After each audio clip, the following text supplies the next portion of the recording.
Hello friends, mobile data অথবা মোবাইলে ব্যবহৃত ওয়াইফাই ডাটা খুব সহজেই ডেস্কটপ বা ল্যাপটপ কম্পিউটারে কীভাবে ব্যবহার করবেন সেই প্রসেসটাই দেখাবো।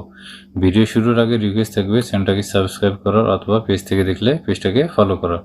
এই জন্য মোবাইলের সেটিংস অপশনে আসবেন, আসার পরে এখানে যে কানেকশন নামে অপশনটা দেখতে পাচ্ছেন এটাতে ক্লিক করবেন।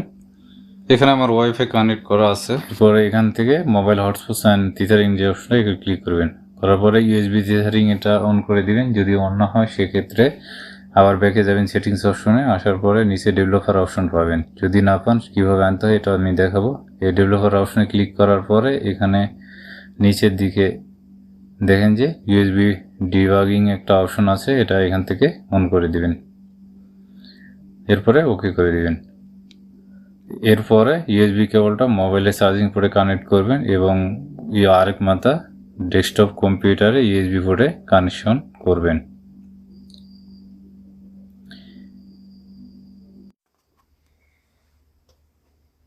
আমি কম্পিউটার স্ক্রিনে আসলাম।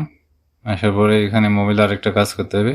এখানে ইউএসবি ফাইল ট্রান্সফার আছে, এখানে ক্লিক করবেন। এখানে ক্লিক করার পরে ইউএসবি টিথারিং অপশনটা এখান থেকে অন করে দিবেন। তো এখানে মোবাইলের কাজ শেষ, মোবাইলের কোনো কাজ নেই। এরপরে আমি কম্পিউটারে আসলাম। কম্পিউটারে আসার পরে আমার যে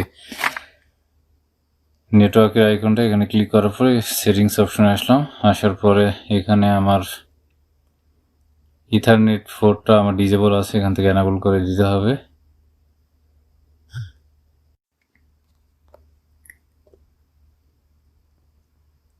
এরপরে এখানে দেখেন ইয়েস করবেন। এখানে নেটওয়ার্ক আমার ইন্টারনেট চলে আসছে কম্পিউটারে। তো আমার এখন ব্যবহার করার ফলে এর জন্য আমি আবার চেক করে দেখবো যে আসলে আসছে কিনা। এর জন্য আমি ইথারফোনের উপর ক্লিক করে স্ট্যাটাস থেকে দেখলাম যে আমার সেন্ড রিসিভ দুটোই আছে। তো আমি ক্লোজ করে এখানে ইউটিউব ওপেন করে দেখবো যে আসলে ইন্টারনেট আছে কিনা। আমি ক্লোজ করলাম, এরপর ক্রোম ব্রাউজারটা ওপেন করলাম। এরপরে এখানে ইউটিউব লিখবো। ইউটিউব সার্চ করার পরে এই ইউটিউব ওপেন করলাম। এখান থেকে আমার ইউটিউব চলে আসছে। আমি যদি এখন কোনো একটা ভিডিও প্লে করে দেখছি আসলে ইন্টারনেট পাচ্ছে কিনা, তো আমি একটা ভিডিও প্লে করি। দেখেন এখানে হচ্ছে ইউটিউব একটা ভিডিও প্লে করছি, ভিডিওটা সঠিকভাবে প্লে হচ্ছে।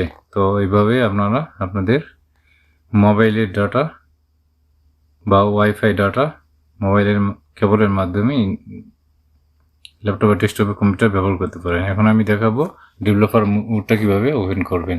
তো ডেভেলপার মোড ওপেন করার জন্য মোবাইলের যে সেটিংস অপশন আছে এই সেটিংস অপশনে আসবেন। আসার পরে অ্যাবাউট ফোনে ক্লিক করবেন। এরপরে সফটওয়্যার ইনফরমেশনে ক্লিক করবেন। এরপরে এখানে হচ্ছে বুয়েল্ট নাম্বার নামে একটা অপশন আছে, এই বুয়েল্ট নাম্বারের উপর পরপর 7 বার ক্লিক করবেন। তো আমার যেহেতু ডেভেলপার মোড অলরেডি ওপেন করা আছে এই জন্য এখানে অন দেখাচ্ছে। তো আপনাদের অন না থাকলে অন হয়ে যাবে। তো ধন্যবাদ ভিডিওটি লাস্ট পর্যন্ত দেখার জন্য।